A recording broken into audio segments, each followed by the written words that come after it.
哎，韩光君，你们家有没有性格比较好的，又不那么古板的，还不介意傀儡这些东西的女修啊？干什么？我不干什么，就是温宁她也老大不小了。哎，我的意思是说，温宁总不能一直这样跟着我吧？毕竟也不是我的仆人，况且。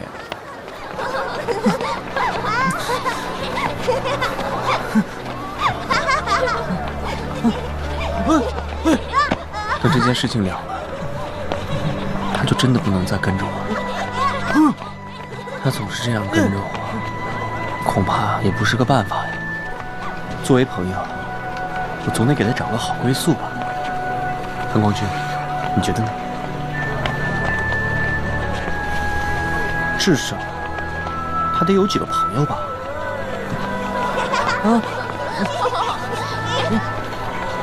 哎，蓝湛，我觉得你们家思追还不错。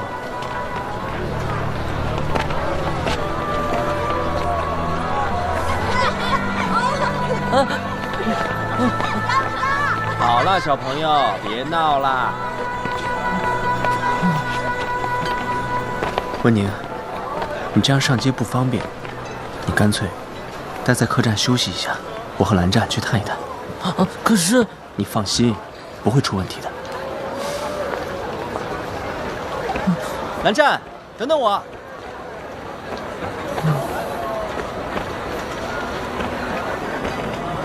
卖香囊啦，来看一看啊，开香囊啦！哎，公子看一下。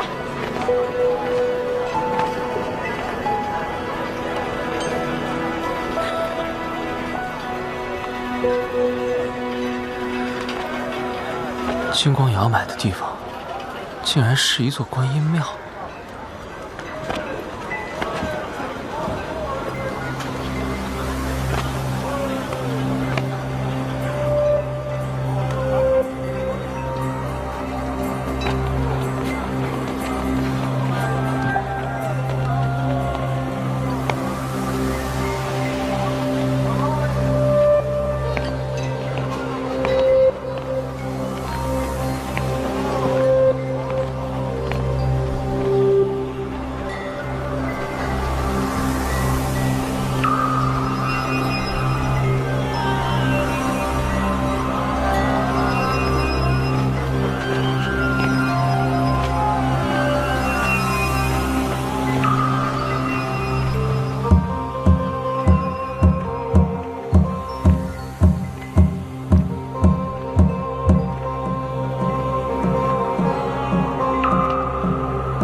有朕镇压着毒气，我就知道金光瑶不会轻易把这个地址藏在密室里，这阵法可难破解。不易，需等晚上无人时破阵。那我们赶紧走，以免引起别人注意。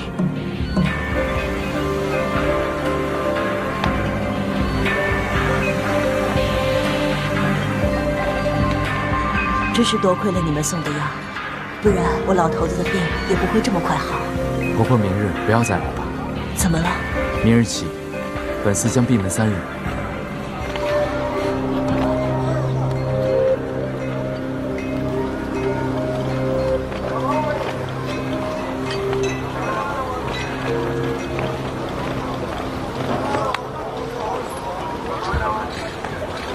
大师，方才听闻明日要闭寺，请问这寺中是发生了什么事吗？老施主惦念，寺中并无大事，只是这四周的钟鼎片瓦留存已久，是该修缮一二。哦，原来如此。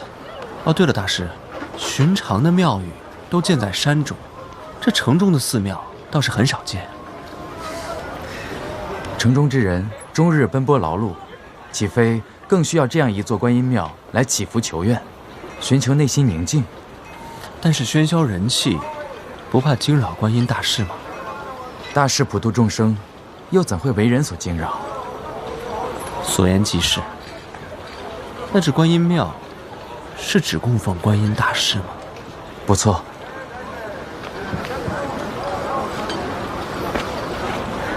大师果然天资过人啊！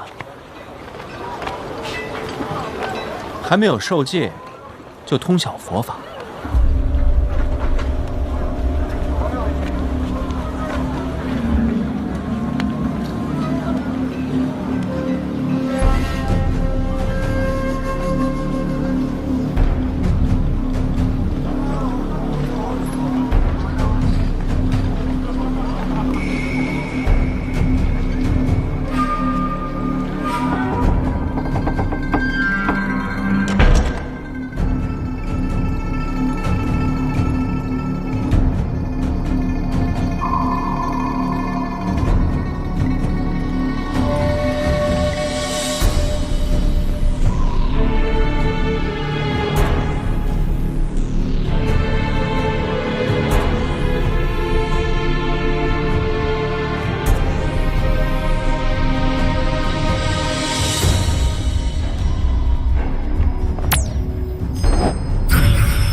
设了结界，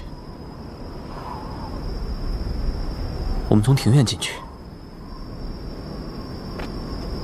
问你啊，你在外面给我们略阵，如果我和蓝湛进去没有出来的话，就去云梦找江城，明白吗？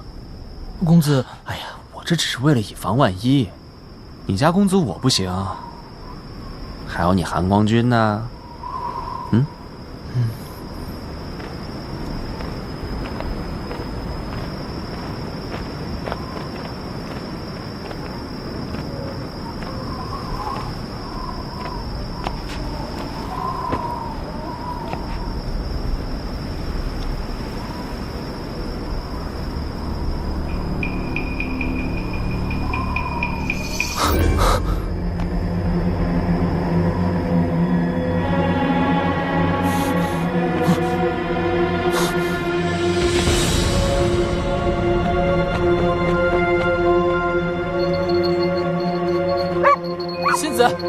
闭嘴！半夜三更的，你是要把整条街的人都吵醒了吗？仙子，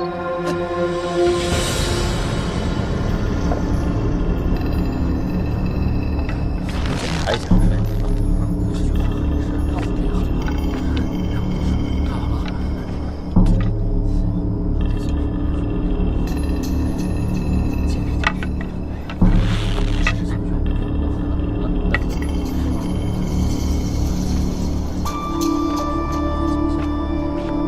邹无君，邹无君，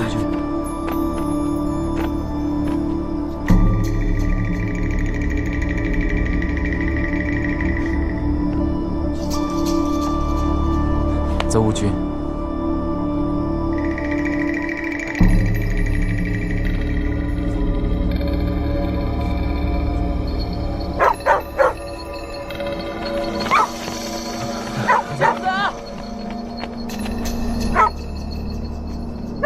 再叫我就断了你！去哪儿啊你？金陵怎么会在这里？温宁为什么没拦下他？你带我来这儿干嘛？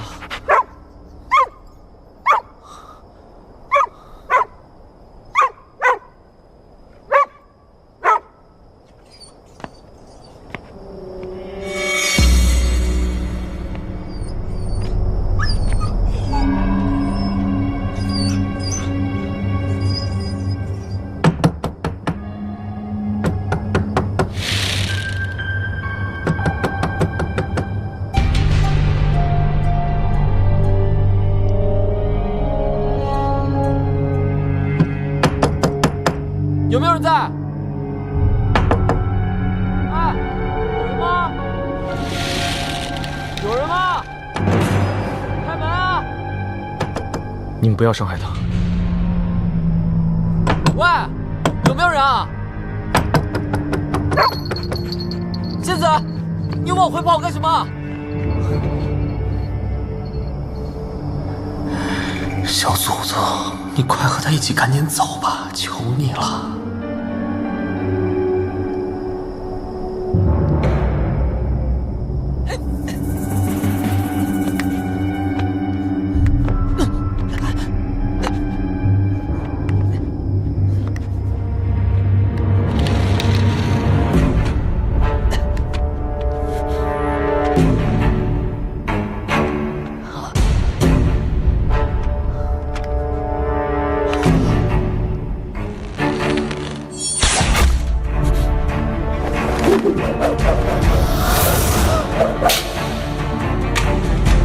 金灵，快跑！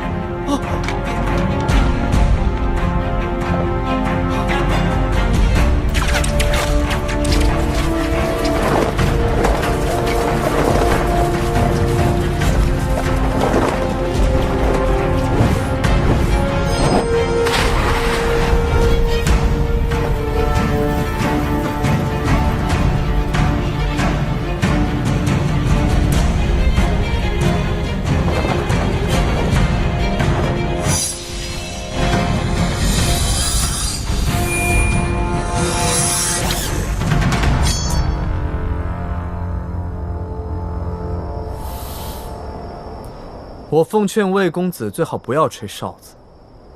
笛子裂了没什么，若是手指或者舌头没了，那多难过啊！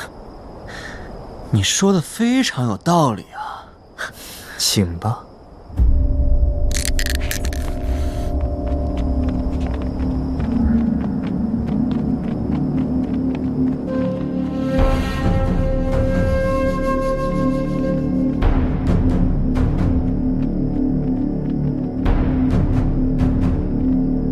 韩光君，你最好别轻举妄动。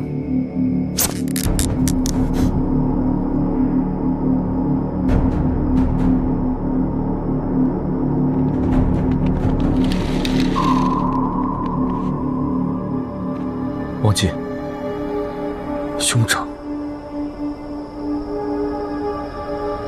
惭愧，受人蒙骗，着了道，灵力尽失。即便朔月和列兵都在身上，也无济于事了。何必惭愧啊？反正骗人，不就是脸方尊的拿手好戏吗？魏公子，我还真是小看你了。说起来，我还没问，魏公子怎么会知道这个地方？可别说是你与韩光君游山玩水，恰好来到此处的。脸方尊，你忘了在芳菲殿的密室里藏了好大一份地契啊，和赤峰尊的头颅放在一起，你不记得了吗？那倒是我的疏忽，应该分开放。横竖现在我们都翻不出你的手掌心了吧？但脸方尊，你能不能满足一下我的好奇心啊？这观音庙里面镇的到底是什么宝贝啊？满足好奇心的代价可不低。魏公子确定要尝试吗？还这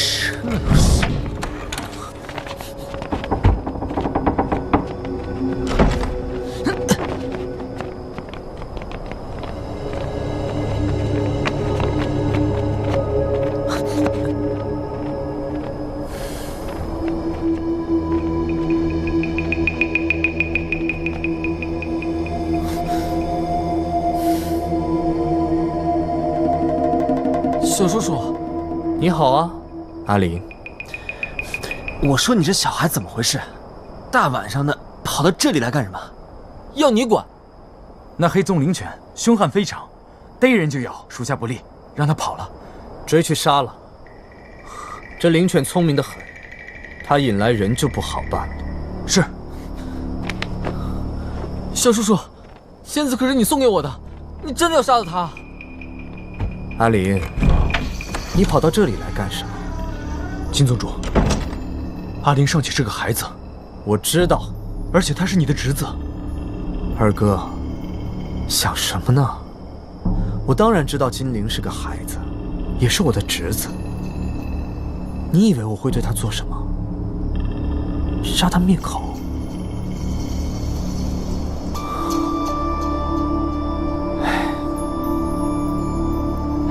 阿林，你听到了？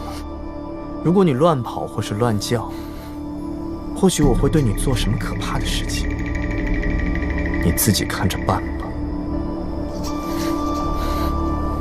还没挖到吗？让里面的人加快动作。是。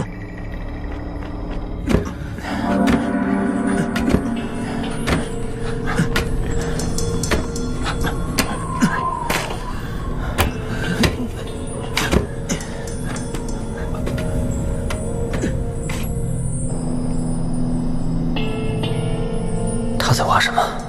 地道、阴虎符、被镇着的东西。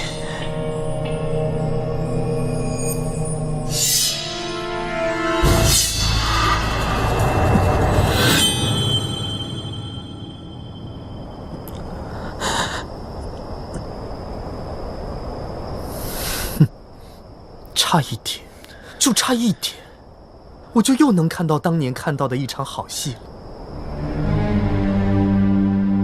当年你们，一个夷陵老祖，一个正道楷模，一时余亮，多少风光。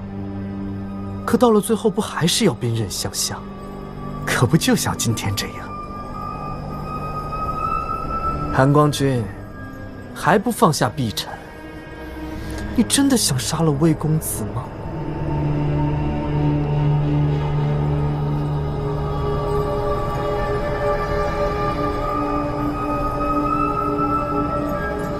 蓝湛，你别听他的，我从来没有怪过你。蓝湛，你先走，去找人。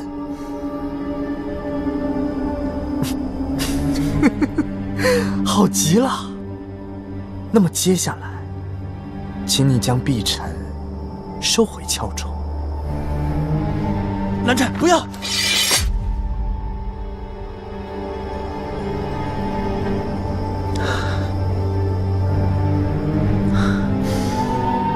金光瑶，你不要得寸进尺。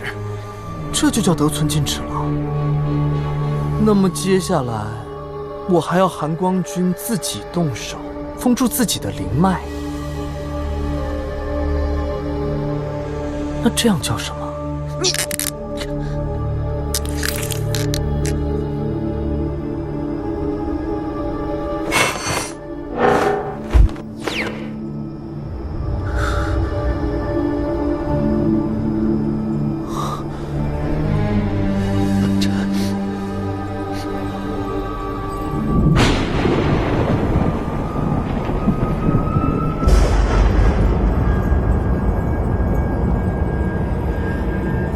泽无惧，下雨了，进去避一避吧。你们放心，只要你们乖乖听话，我不会对你们怎么样。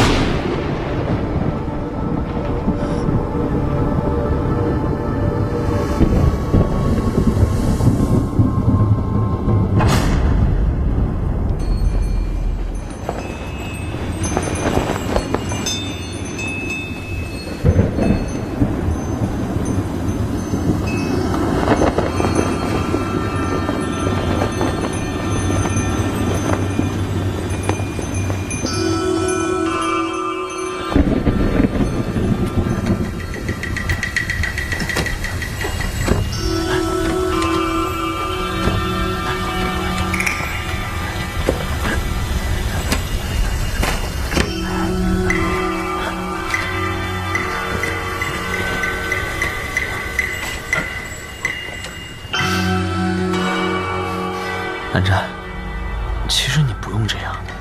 当年，总之，你不欠我什么。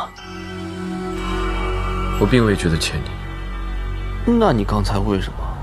理应如此。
位？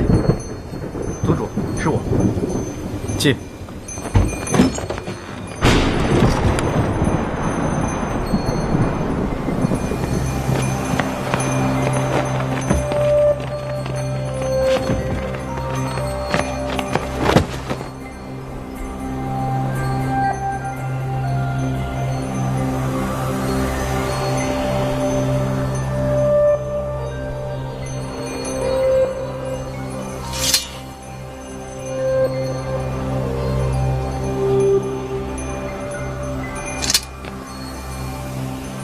怎么回事？我在途中遇到他，想来应当有用，便顺手抓了。你伤了他？没伤，吓晕过去了。敏善，你别下手这么重，他不禁下，也不禁摔的。是。你为何要扣下怀桑？多一位家主在手，总能让其他人更忌惮一些。不过二哥，请放心，过往我对怀桑如何，你是知道的。时机一到，我定会毫发无伤地放你们离去。我应该相信你吗？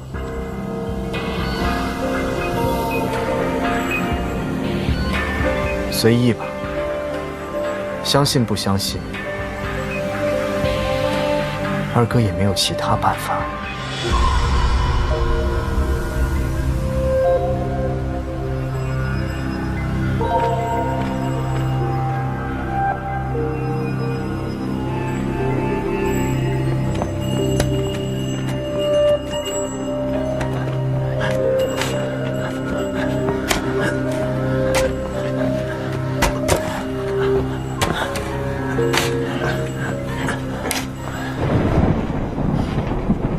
韩光君，夷陵老祖，真想不到，咱们这么快又见面了，而且情势已经完全反转了。怎么样，滋味如何啊？哪里反转了？在乱葬岗上是你们落荒而逃，而如今你那位金宗主如此着急地挖出细软，不也是在落荒而逃吗？都这个时候了，韩光君还一副镇定自若的臭架子，我倒要看看，你准备端到什么时候？苏宗主，你在我姑苏兰氏门下学艺的时候，我们没有亏待过你，你何必如此针对忘机？我哪敢针对从小就天资傲人的兰二公子，我不过看不惯他总是那副自以为很了不起的样子罢了。南战他什么时候说过自己了不起啊？如果没有记错的话，这姑苏兰氏的家训里面可有尽骄矜自傲这一条啊。你怎么知道姑苏兰氏的家训内容？抄多了不就记得了？你没事抄姑苏兰氏的家训干什么？你以为我想抄？我这不是被罚了吗？丢人！你苏宗主，莫不是蓝湛从小就板着一张冷冰冰的脸，所以你才这么想？如果真是这样，蓝湛可真是太冤了。他明明对所有人都是这个冷冰冰的样子。哎，苏宗主，你真的应该庆幸，你从小不是在云梦江氏学的。为什么？不然你早就被我气死了。而且我从小都由衷的觉得自己是一个旷世奇才，而且不光心里这么想，我还到处说呢。你闭嘴！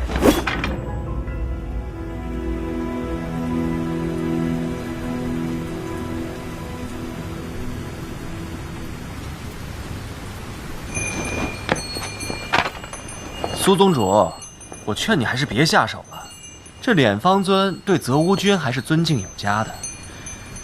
你若是伤了韩光君，你猜敛方尊高兴不高兴啊？真想不到，传说中让黑白两道都闻风丧胆的夷陵老祖，也会怕死。哎，好说好说，不过我不是怕死，我只是不想死。咬文嚼字，可笑之极。怕死和不想死有区别吗？当然有区别。我命由我，不问凶吉。我命由我是不想死，不问凶吉是不怕死，懂了吧？好一张伶牙俐齿。好啊，既然你不怕死，那我就成全你。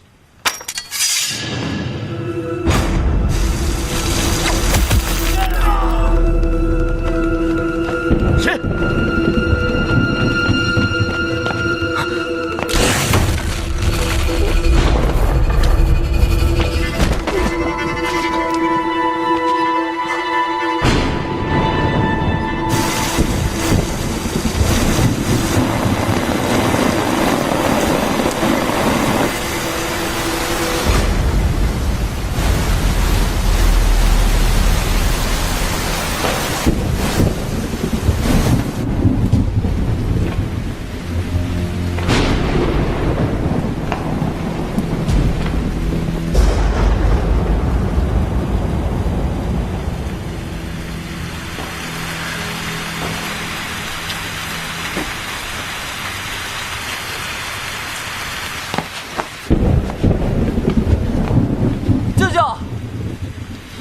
叫！你现在知道叫啊？之前你跑不到。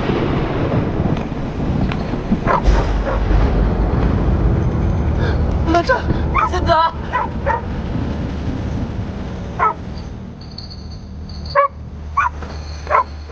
仙子快咬他！咬他！快咬他！咬他！仙子，现在多咬他！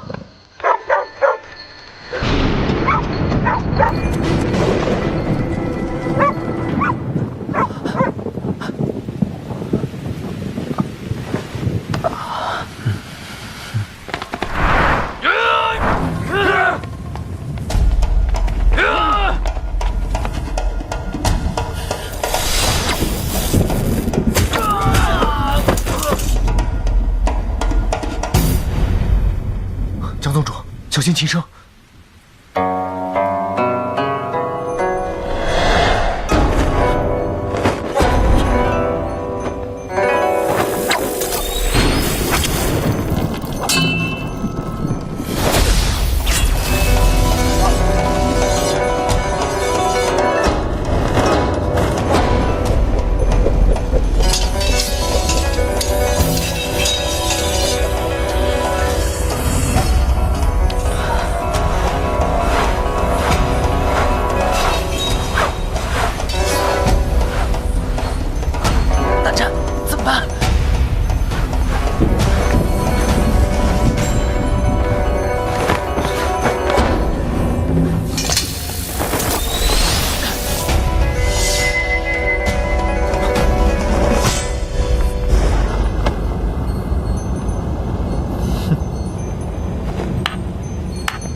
江宗主，你这一招杀伤力，我甘拜下风。你是怎么找到这儿来的？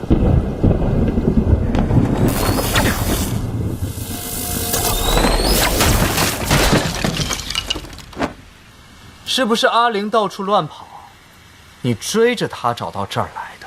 仙子一定给你带了路。哎，明明是我送的灵犬，却半点面子都不给我。说真的，他跟薛洋真是一个路子。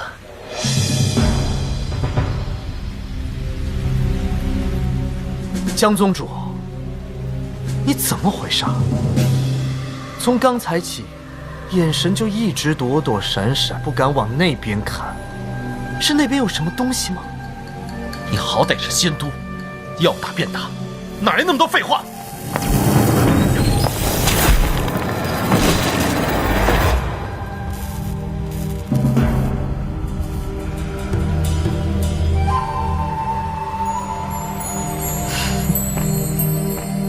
还躲？那边没有什么东西，那边是你的师兄。你真的是追着阿玲找到这儿来的吗？不然呢？我还能是找谁？江宗主，不要回答他。他会花言巧语，只要一开始和他对话，就会被他转移注意力，牵动情绪。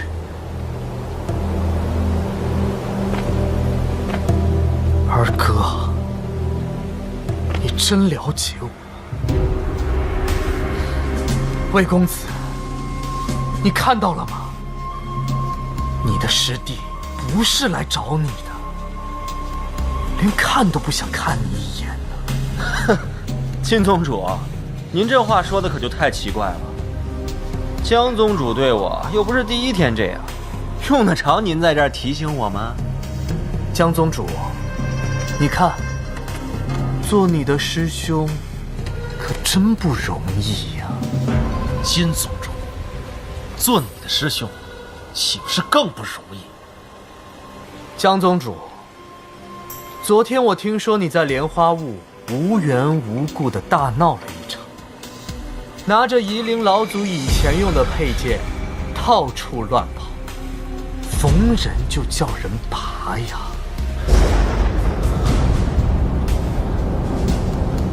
我的佩剑？随便我不是给温宁了吗？不对，今天确实没见他拿着。可是怎么会落到江彻手里？他为什么会要别人拔？他自己拔了没？魏璎，冷静。我还听说谁都拔不出来那把剑，但是你自己却拔出来了，这可奇了怪了。早在16年前，我收藏这把剑的时候，它就封剑了。除了夷陵老祖本人，其他人可绝对拔不出来呀！你给我闭嘴！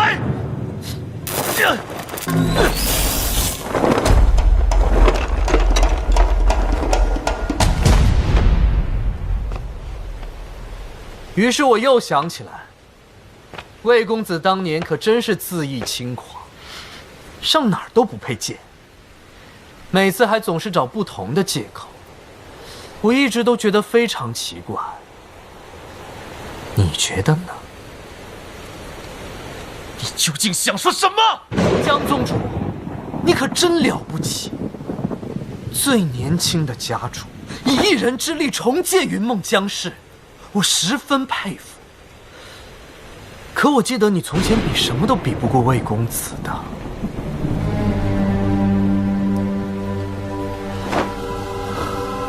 能否请教一下，你是如何在射日之争后便逆袭的？是不是吃了什么金丹妙药？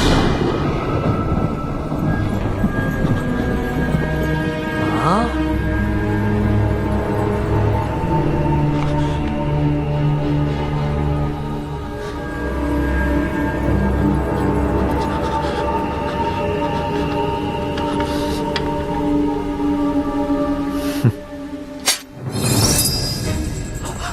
舅舅小心！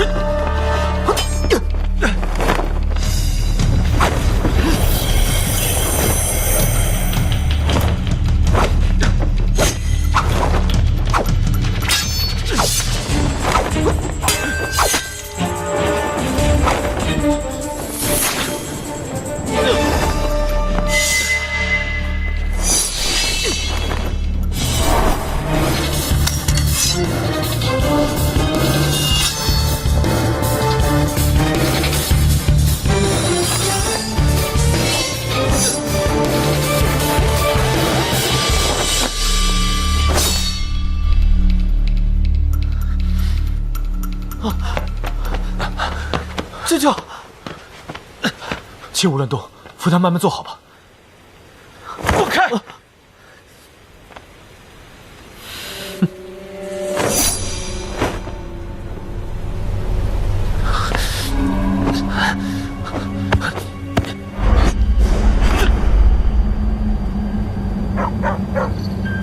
仙子，快跑！他们要杀你！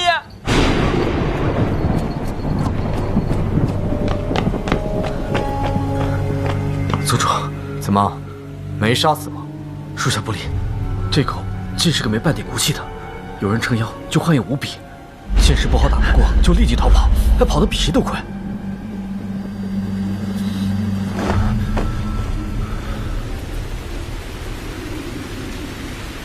宗主，挖到了，露出一角了。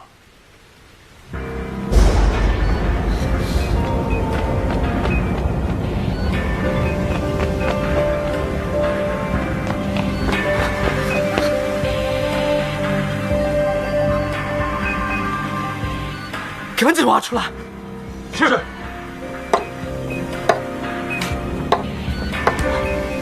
千万小心！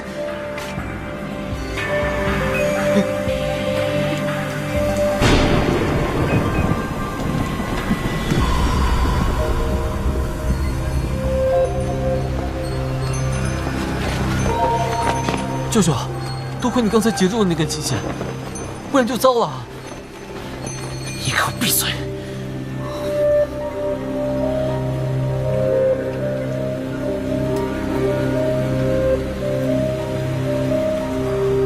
你知道，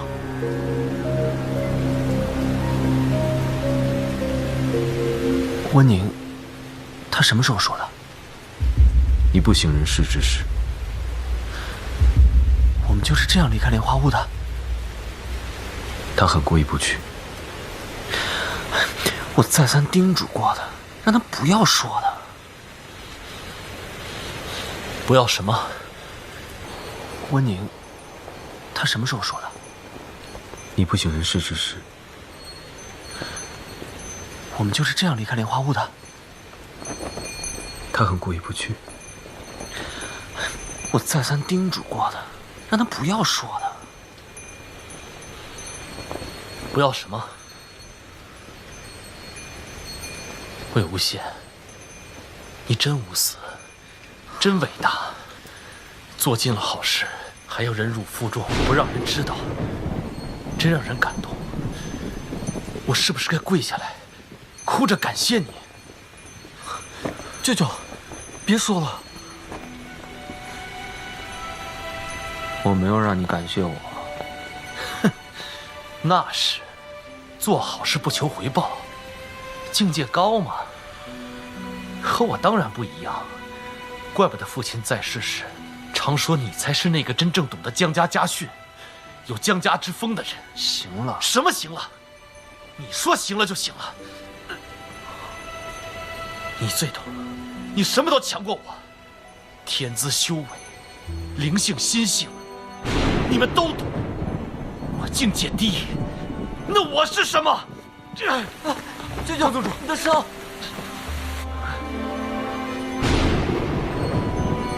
江宗主，注意分寸。江宗主，切勿激动，你再多说，恐怕伤势会更重啊。凭什么魏无羡？你告诉我凭什么？什么凭什么？我们江家给了你多少啊？明明我才是他的儿子，我才是云梦江氏的继承人。可是这么多年来，处处被你压一头。养育之恩，甚至是命。我爹，我娘，我姐姐，还有金子轩的命，因为你只剩下个没爹没娘的金灵。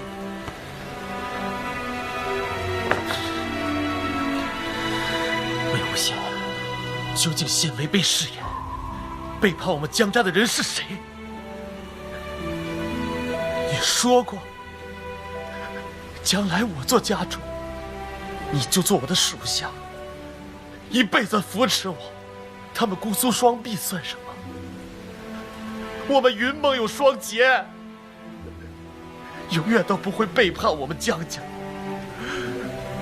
这话是谁说的？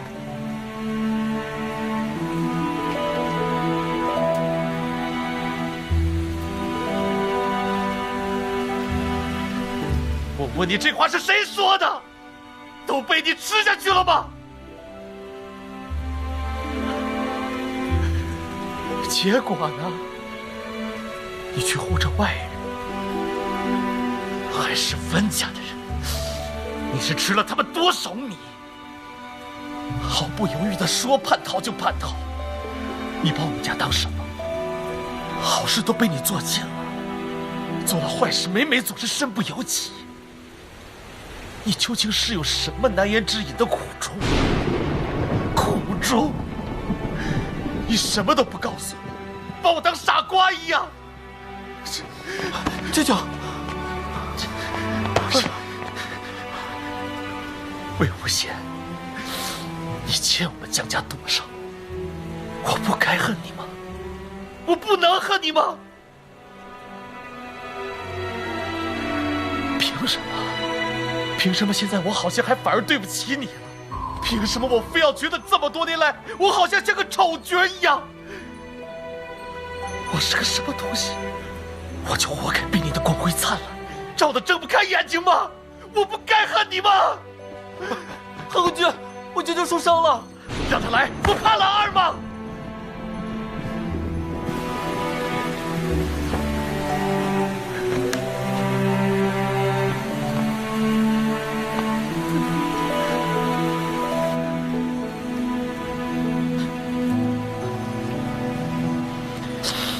凭什么？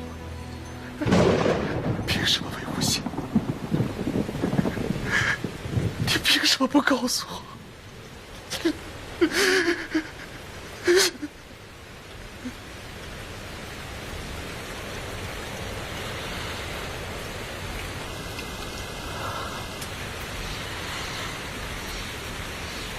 因为我就是不想看见你现在这个样子。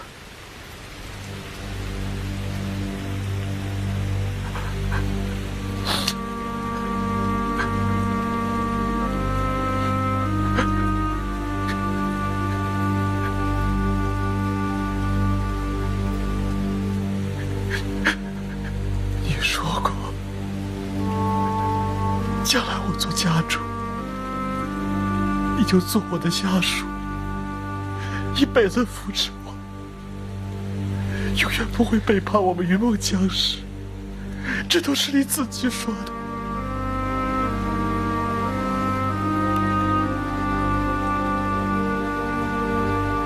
对不起，我食言了。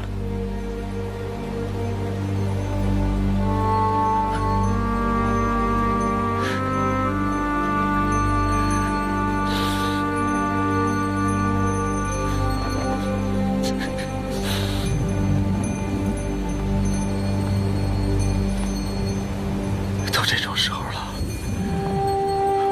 我还要你来跟我说对不起？我是多金贵的一个人。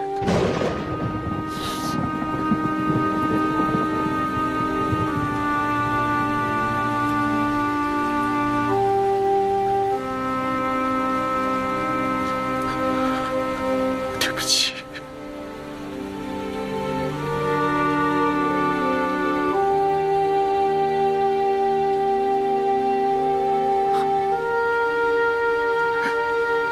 不用跟我说对不起，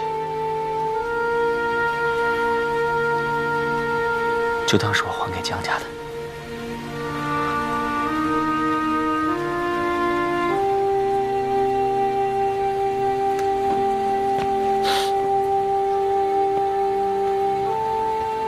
这件事情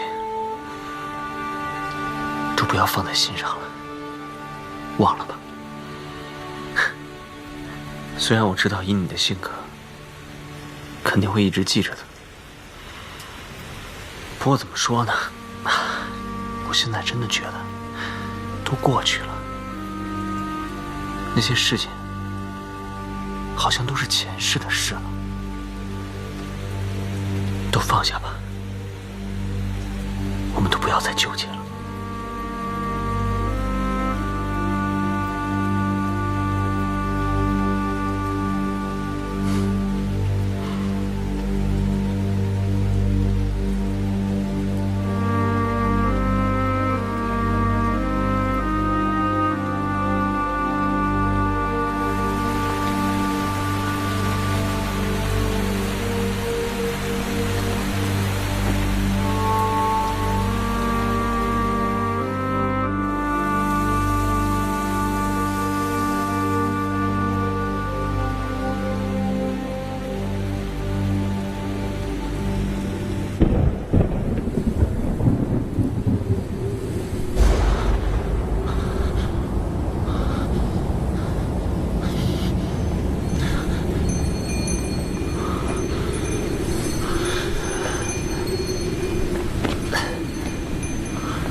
这是在哪儿啊？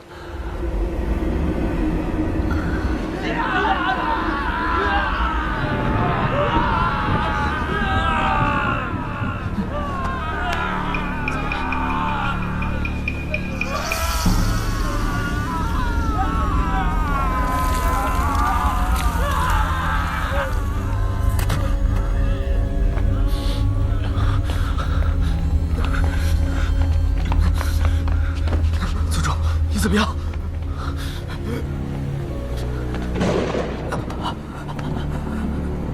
没事，方才多亏你了。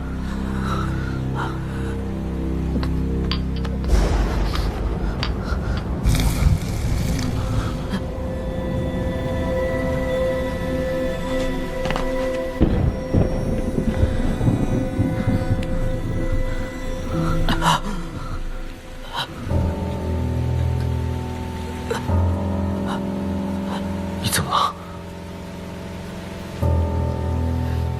一事不慎，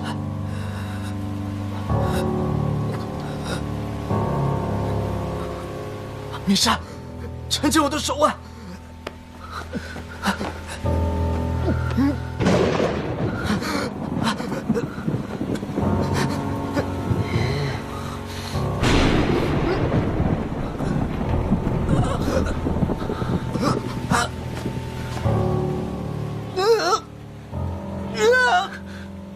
有毒！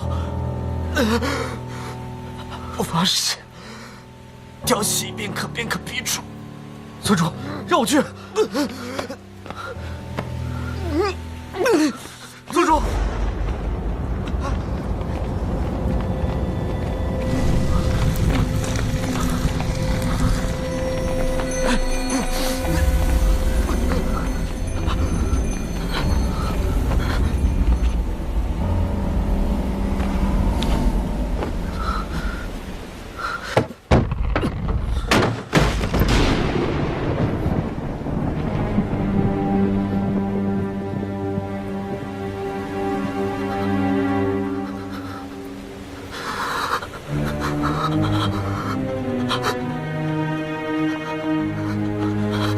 村主。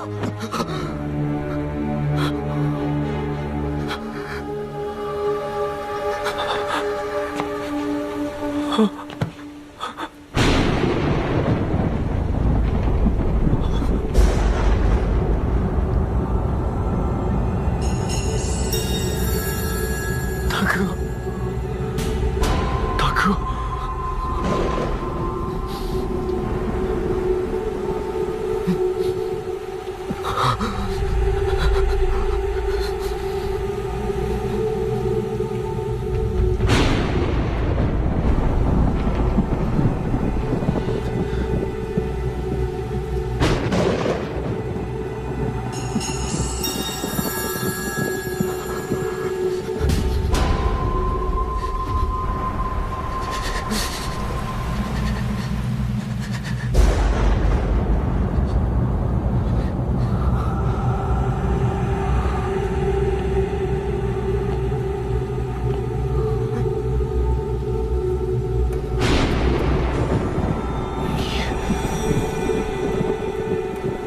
到底要做什么？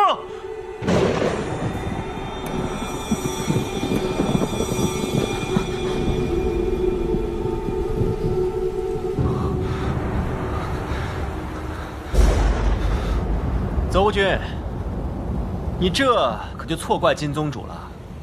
依我看呐，这里面的东西根本就不是他埋下的，即便原先是他埋的，现在应该也早就被人调包过了。你说对不对呀，金宗主？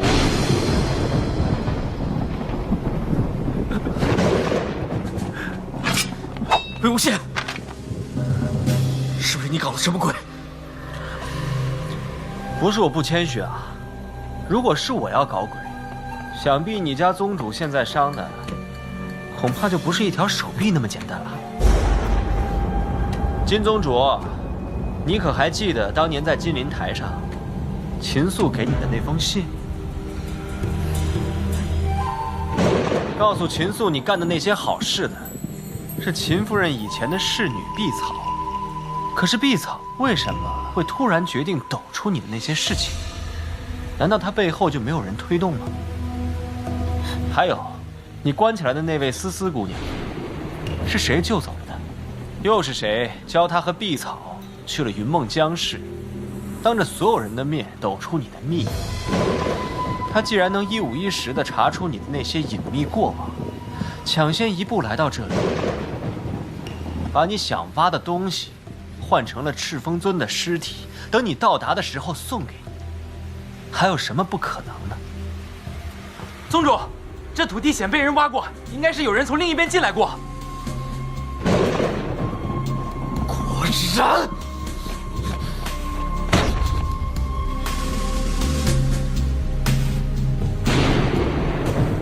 金宗主，你有没有想过，今晚你是螳螂，但是你背后还有一只黄雀啊。那个一直盯着你的人，此时此刻，说不定就藏在某个角落，窥视着你的一举一动啊！不对，说不定他不是人啊！魏无羡，你少做这些虚张声势的恐吓之语。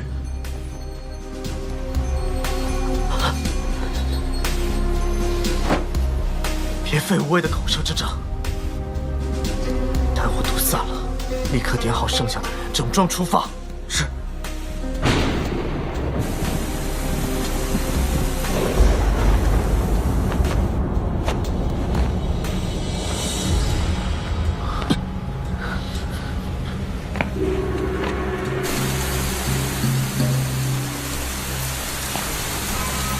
宗主，后面收拾妥当了。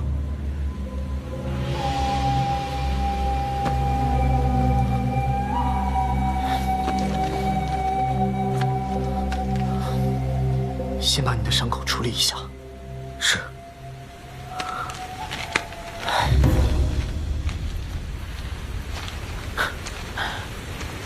这个宿舍对别人都阴阳怪气的，唯独对青光瑶都是尊敬有加呀！哼，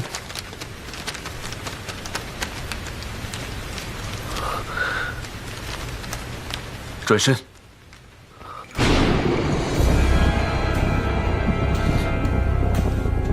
竟然是你！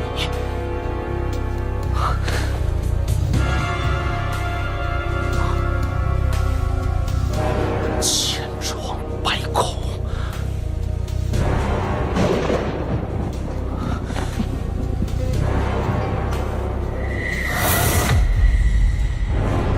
真是踏破铁鞋无觅处，得来全不费工夫。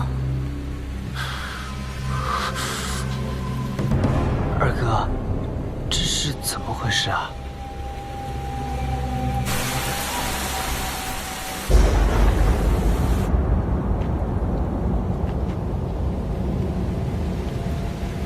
所以这也是穷奇道劫杀的一环。你让我们召来魏公子，就是因为你早知道金子勋会因为千疮百孔咒而去杀他。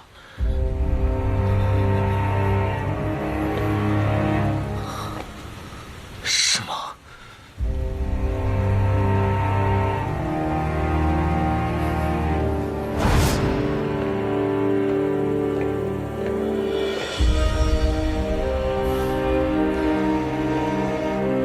子勋，你和魏公子是不是有什么过节？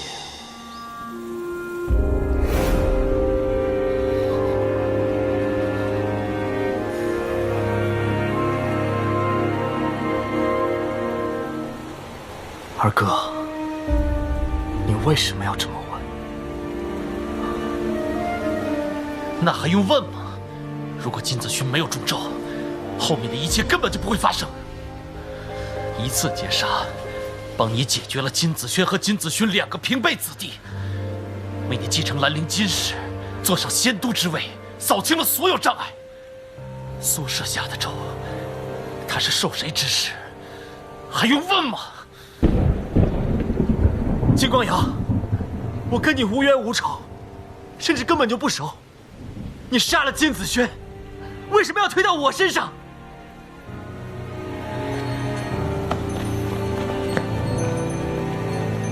魏公子，你不是应该最清楚的吗？无冤无仇就能够相安无事？怎么可能？这世上所有人原本都是无冤无仇的，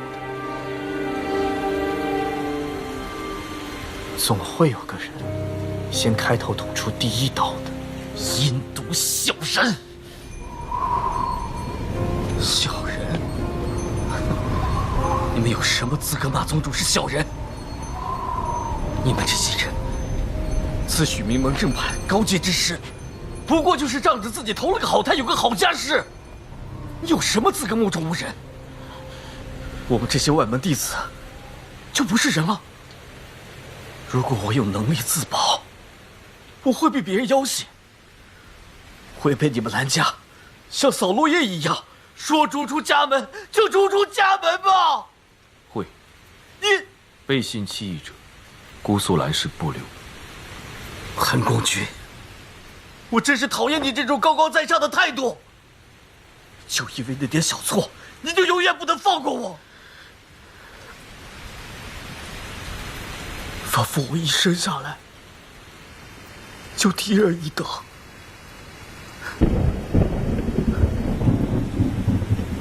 除了宗主，你们谁给我好脸色看？我还告诉你们，像金子勋这种目中无人的人，我见一个杀一个，我见一个杀一个。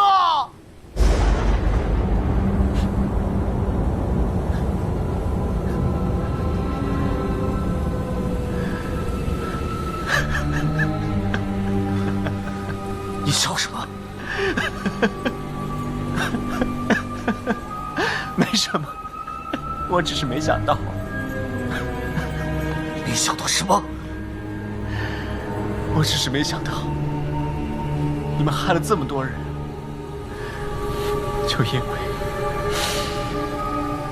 因为这个。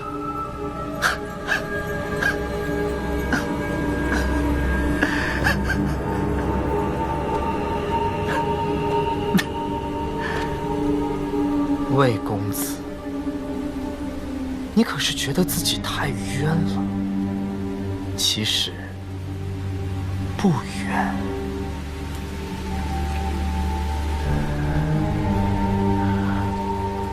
不冤。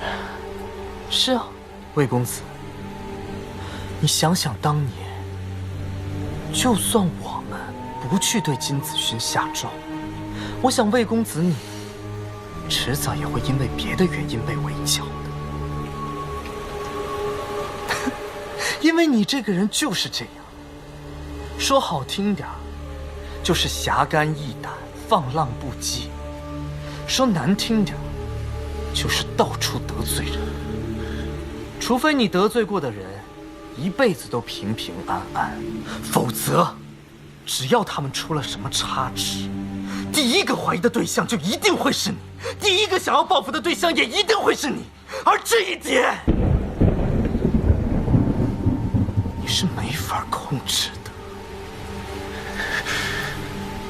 就算当年在不夜天你没失控，那么你能保证这一辈子都不失控吗？所以啊，你这种人是注定短命。你看，这么想，心里是不是好受很多了呀？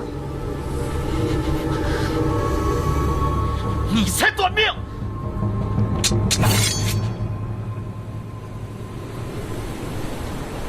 你这娼妓之子，为了往上爬，什么廉耻都不过。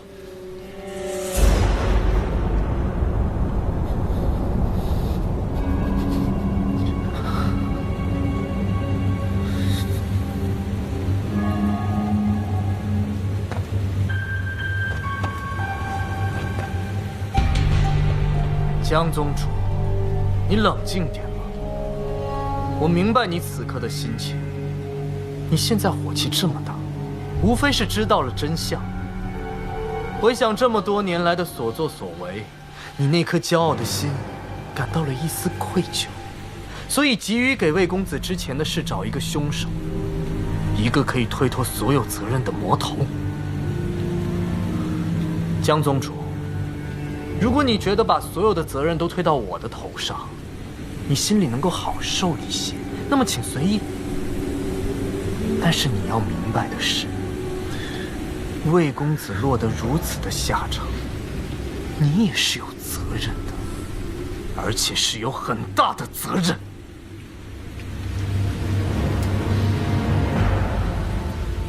为什么那么多人都极力讨伐夷陵老祖？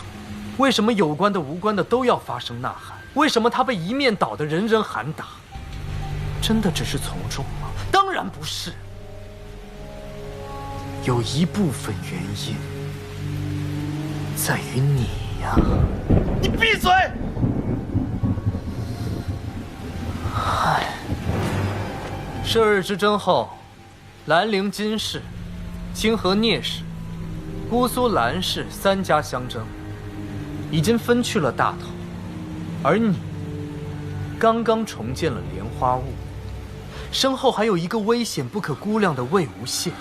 你觉得其他家族会高兴看到一个拥有如此得天独厚之势的年轻家主吗？所以啊，江宗主，但凡你从前对你师兄的态度好一点，显得你们之间的联盟坚不可摧；或是事发之后你多一丝宽容，让别人无从挑拨，事情也不会变成后来的样子。秦光瑶，你真毒啊！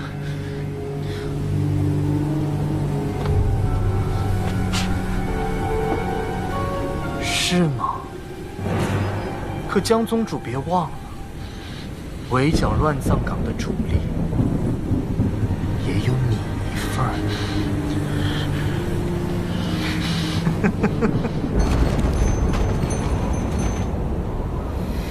一句娼妓之子，换了这么多话，看来这娼妓之子，当真是金宗主的逆鳞啊！也难怪你会杀掉赤峰尊了。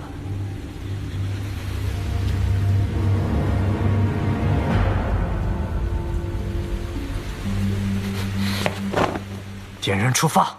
是，金宗主。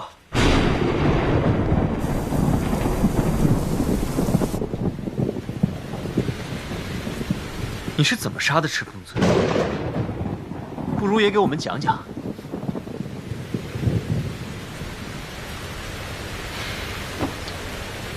你和薛洋想把赤峰尊练成行动自如的傀儡，可是费了不少心思。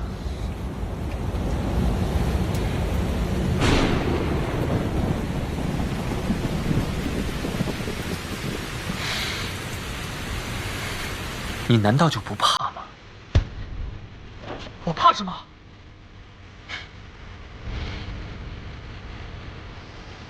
怕他回来找你啊！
老祖，不愧是夷陵老祖。即便这半块阴虎符是薛洋复原的，即便你没有成钱，也能操纵得了。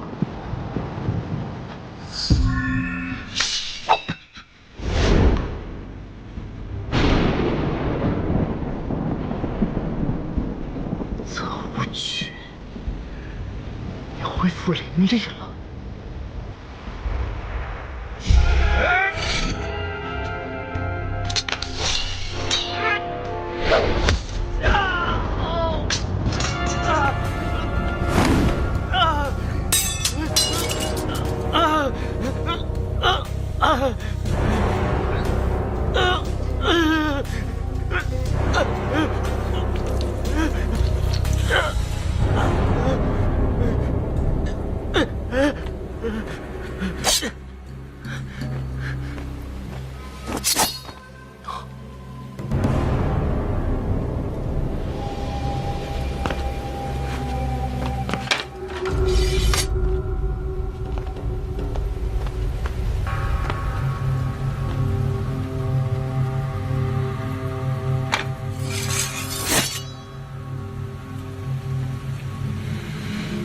金宗主，交出来吧，你留着也没有什么用。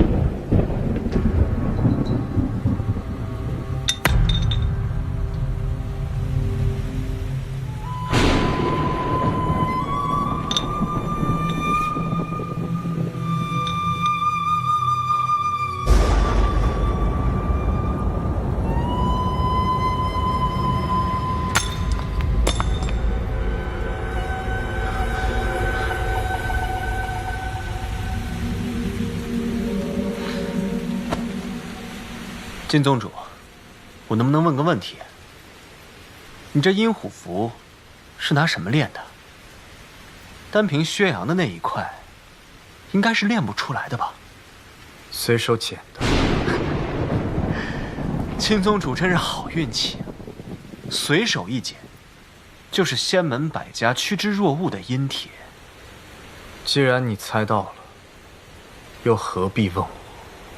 所以从一开始，从那个时候起，你就已经觊觎阴虎符了？恐怕更早吧。你和薛洋第一次合作，是在不敬事的时候吧？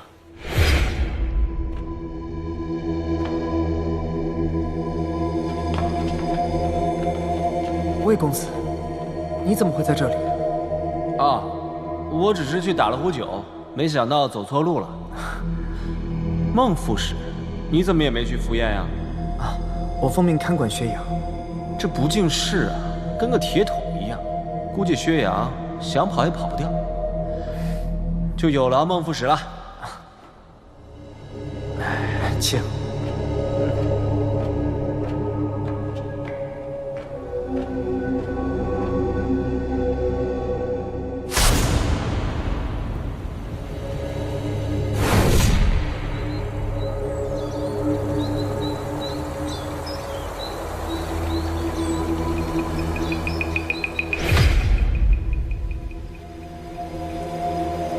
算是吧。哼，倒是承认的痛快。事到如今，多做一样，少做一样，还有什么区别吗？你和薛洋合作，就是为了试炼阴虎符。薛洋当年私藏了一枚阴铁，他想要救小星辰，所以跟我合作。尝试炼出阴虎符，谁知道就算合我2人之力，也只能炼出半个阴虎符的威力。魏公子，有一件事我百思不得其解，一直想问你。什么事？当年，就算是我也以为是你抢了薛洋手中的阴铁，才炼成了阴虎符。结果却不是。你是想问我如何得到的阴铁，对吧？正是。这还是薛洋告诉我的。所有人都认为这世上的阴铁只有4枚，其实不然。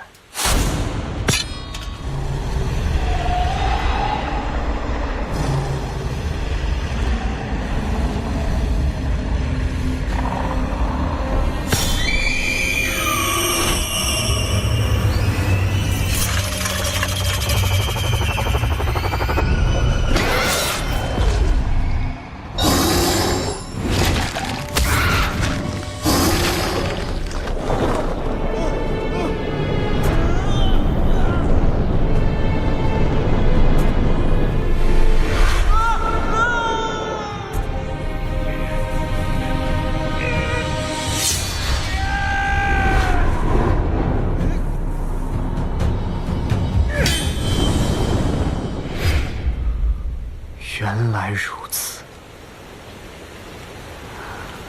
四方之气尽归玄武，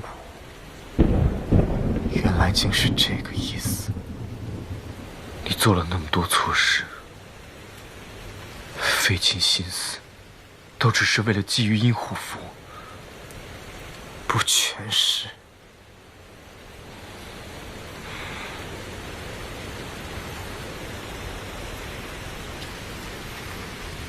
你不问我原因吗？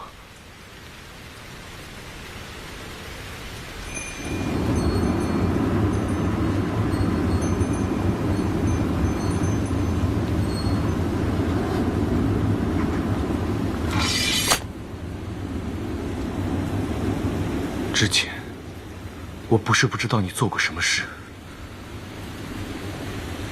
而我却一直坚信你做一切事情都是有苦衷的。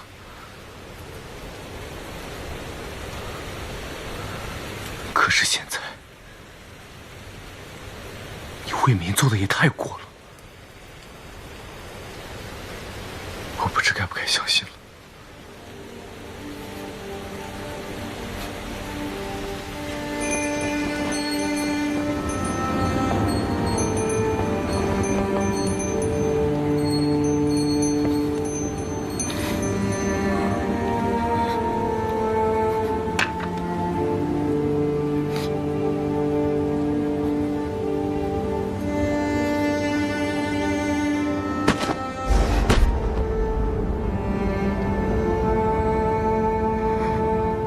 二哥，我错了。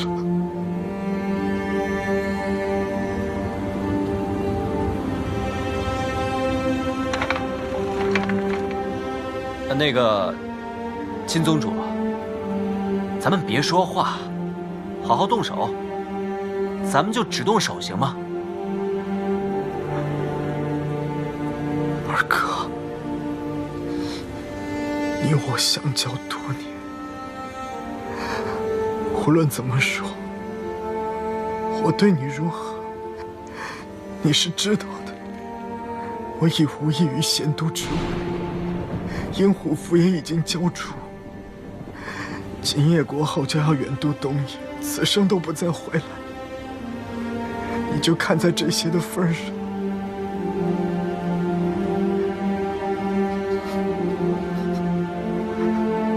放我一条生路。